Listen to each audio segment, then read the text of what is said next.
What's up, gear hogs? It's me, gear lover, or the gear guy, or gear holic. My pseudonym is gear holic, obviously. But basically, I do reviews on knives, and this is one of my earlier knives that I actually did before, and I shot a video, but I'm redoing the video, and just because the first time around was it was a little iffy, and I didn't really have everything worked out. There were a lot of bugs, and I didn't really get as much information in about the knife as I really wanted to. So I'm redoing the video, and this is just the redo, the sequel.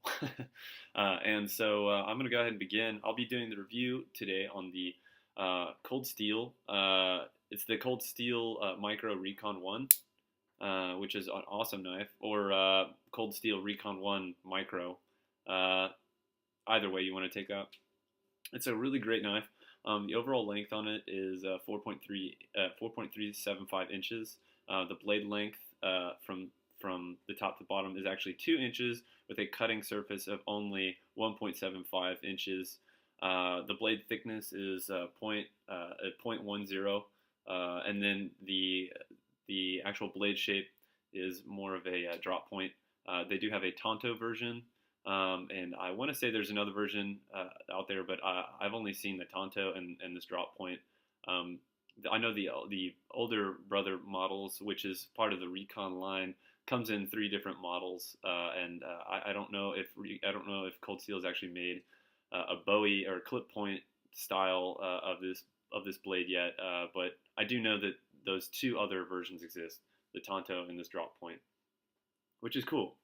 Let's see. The blade is actually made out of AUS 8A, and the edge type is going to be a plain edge. Obviously, they don't come. I don't think they come in partially serrated or anything weird, which is nice. It should just be a simple knife. It's an everyday. I would say this follows in the EDC role or the everyday carry role, which is fine. The handles are a grivery texture. And they do have texturing on them, and they come in multiple colors. You can get these knives in, I think, 3 or 4 different colors, which is kind of a nice feature given to you by Cold Steel. Really smart playing the game of individuality, or people that like other colors other than black on black. Especially because there's right now we're in a sea of black on black tactical knives, which is fine. I just get bored of looking for knives and they all look the same. So it's nice to see a little bit of individuality coming out of the entire knife series. There's a really decent, good look at the actual knife. It's a very small knife. It's a very lightweight knife. It only actually weighs 1.1 ounces, which it's amazing. That's a really lightweight knife, especially for almost a 4.5-inch blade. For the overall length of it. It's actually really lightweight, which is really cool. These are produced in Taiwan, and honestly, that doesn't really bother me because Taiwanese knives are, it's all about quality control. So if you can control the quality on the knife, it doesn't bother me at all, as long as you're doing it right the first time. And I really do feel like Cold Steel does a really good job, especially putting out knives or having them made overseas. Or outsourcing their knife making, which is really nice. It keeps down the price of the knife, and it saves them money, and it saves me money, and that's all I really care about, because all I want is knives that I can get, and if I destroy them or something happens to them, I can replace, and they're not gonna cost me $1,000 to replace, or $300 or $175. I want a knife that I can use and abuse and love, and still go and buy like 3 more for the same price as a really expensive knife.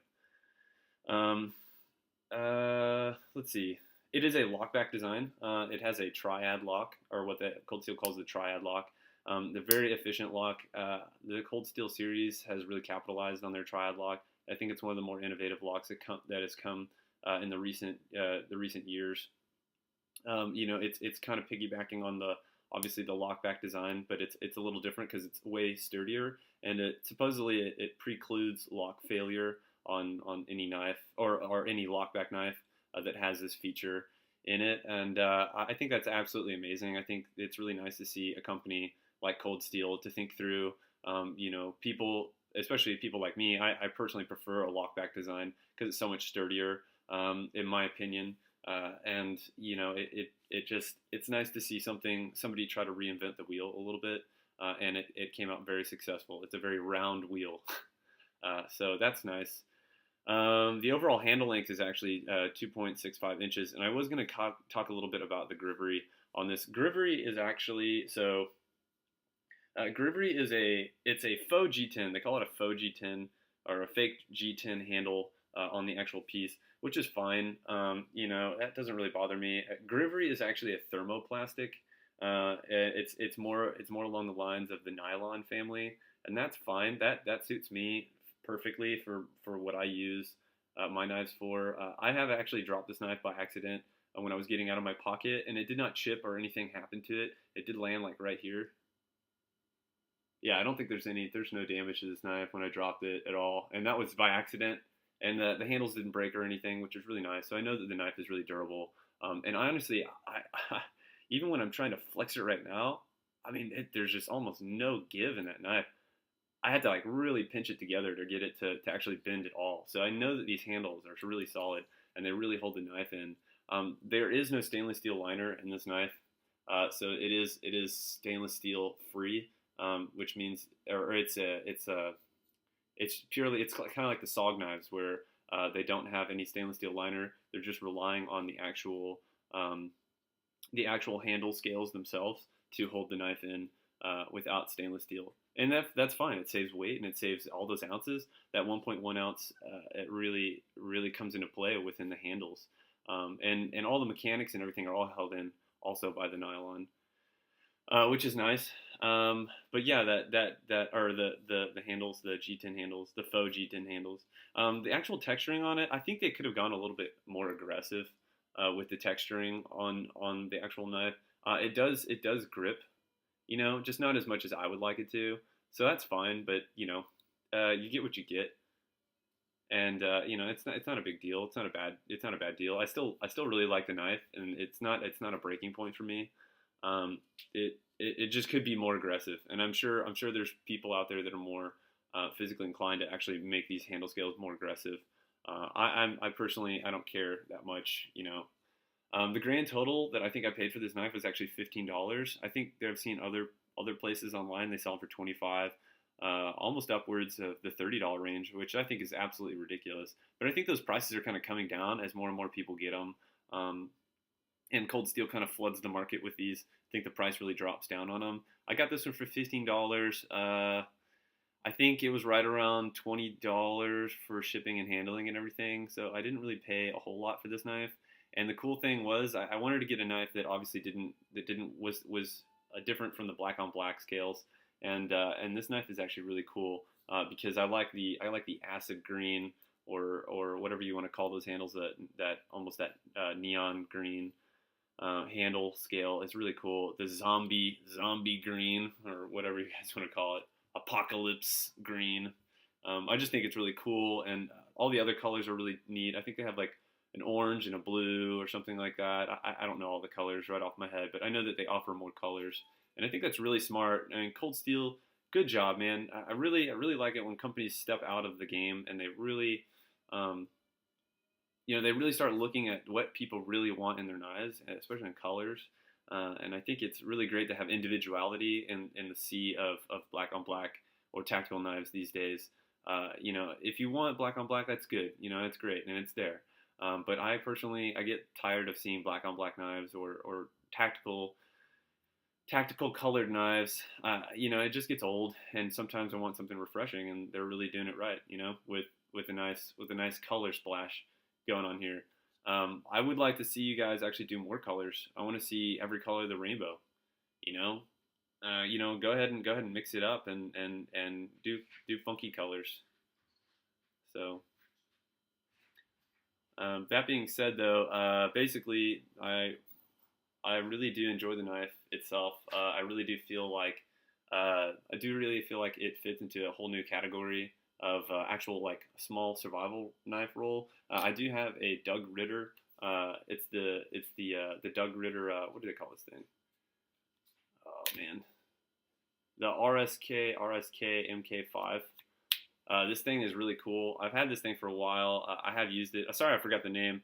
It was kind of one of those things I grabbed just to kind of make a comparison. This knife is specifically designed to go into tin cans for like survival knives. It's like an Altoids tin can, and I feel as if this knife would actually fit within that category as well because they're so close in size, and maybe it's a little thicker, but you could still squeeze it either or rubber band it to the top of your tin can, and it would still be there for you. So that's actually kind of a cool thing, especially if you're looking at knives. And here's that the Doug Ritter MK5. It's kind of it's a nice knife. It's a two-hand knife. You know, I like to have at least a little bit more than that on my knives. But I might do a review on this later. But that was just kind of a nice comparison. And then another thing I guess I could say is it kind of beats out. It definitely beats out the Gerber brand of knives. I feel like, especially in durability. I think this is like one of the Bear Grylls knives or whatever the garbage that they try to sell you at Walmart. And I mean, this is a decent knife. It's not great. It's not so bad that you don't want to have it. It's just not the greatest knife ever in the entire world. And I feel like this is a much vaster improvement over one of these. So I would highly recommend this over this any day, especially for durability and reliability. And then there's obviously the buck knife. There's a buck knife out there that's kind of in the same kind of category. And I feel like the buck knife is really good, you know, and it works. And I've used this knife, and I really like this knife. But I think now I'm going to start grabbing this knife over this knife, just to, you know, if I want to carry, just slip something in my pocket or have like a backup knife. Anyways, these are just my opinions. I'll probably do reviews on these knives eventually, just kind of give you my opinion and my overall perspective of them. The coating on this, so we'll talk about the coating. The coating is actually it's called Tough X, and the Tough X finish on it is actually supposed to be rust resistant for that AUS 8A blade, and the Tough X is supposed to be, it's actually kind of a miracle coating, really. It's supposed to help resist rust, two, help cut down on reflection. And that's for military guys who actually have like the knives and they're using them in tactical situations or whatever, to help them from being seen in tactical situations. You know, that's great. You know, it helps for that. And then apparently it's also a friction. It helps with friction, and it acts when you cut things, it acts more as a lubricant, and it helps things slide and glide better when you're doing cutting tasks. I felt like that is a very true statement. I think that's a very true to life, especially for this little blade. And that being said, the actual blade itself is made out of AUS 8A steel, and that's a Japanese steel. And the steel is actually, what they do is they vacuum heat treat the actual blade, and then they after it's vacuum heat sealed, for a while, I think they take it out and immediately quench it in sub-zero freezing temperatures, and that's supposed to give it the heat treat that I guess that they're looking for. And then they grind the blade and they make it look all pretty. And I think I think it's a really good steel. You know, it's decent and it does pretty decent at cutting chores. I've had this knife for a couple of months and I have yet to even sharpen this knife really, and it hasn't really shown any wear or tear since I've cut and used it for cutting on anything really. It's still as sharp as the day I got it out of the box. You know, and I've been using this knife quite a bit for cutting things and random things, you know, just to see, you know, how it does. And so far it's done really well. And I'll update this review as I go on with this knife, and if I ever run into any problems or issues, or if it does something amazing that I wasn't expecting it to do, I may update like a little review on the actual knife. Which is kind of nice, you know, to know that you can kind of push your knives. And yeah, so I really like the heat treat. The only thing I actually ran into that was an issue with this entire blade, I'll get out my little thing. So it's a triad lock, and the triad locking system is fine, and it works, and it locks it tight. It locks up super tight when you open it. There's no wiggle or play in the actual blade itself.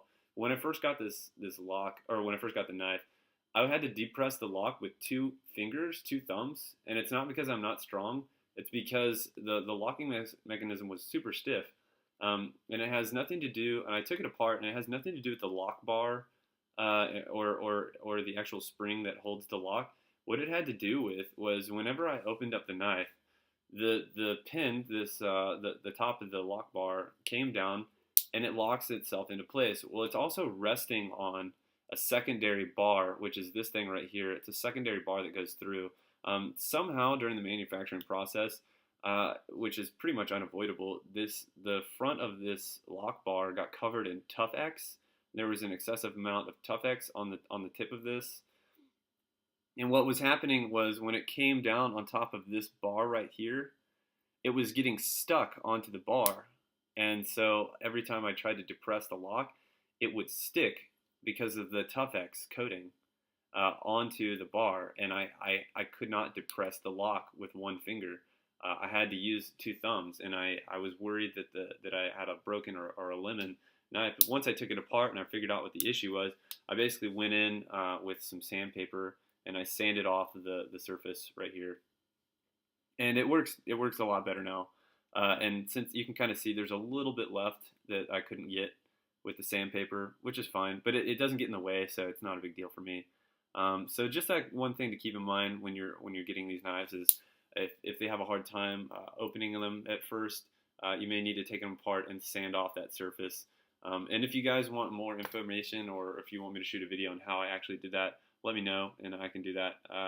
But for now, I feel like this knife is a really great knife. I feel like it has many opportunities in many different categories that it could fit into. I feel like Cold Steel did a really great job of making this knife, and I'm really glad that this is my first knife. This is my first experience with Cold Steel in the knife category, and that's really nice. So my thoughts on it are I really like the knife. It really does feel good in my hand. I do have big hands, and it does fit 3 fingers on, and then I added a little lanyard here, and that works for me. But I feel as if it's the perfect size knife for piggybacking on your main blade. But that's all I got to say about this knife. I really like it, and hopefully I'll update a review in the future on how much I really like this knife, or if I find anything wrong with the knife at all. But you guys have a fun time, and I hope you guys enjoy my review. I'll have more reviews coming at you guys pretty soon, and you guys have a good day, and try not to cut yourself out there. All right, later.